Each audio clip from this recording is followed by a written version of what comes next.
Hello guys, నేను ఈరోజు time ఎలా సెట్ చేయాలో చూపిస్తాను. దీని WR30M స్పోర్ట్ వాచ్లో ఫస్ట్ 3 times మోర్ బటన్ని నొక్కాలి. అప్పుడు సెకండ్స్ బ్లింక్ అవుతుంది. ఇప్పుడు మా టైం 1 o'clock, ఇంకా 31 seconds.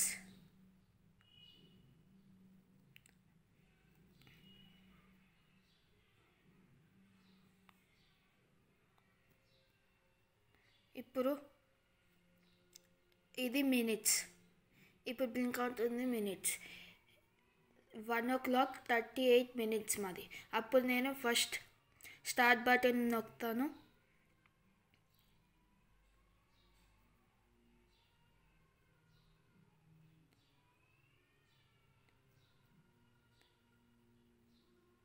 ఇంకా మళ్ళీ రీసెట్ కొట్టాలి.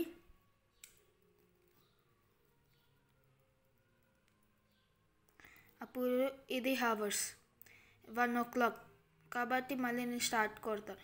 ఇప్పుడు మనం మళ్ళీ మోర్ నొక్కితే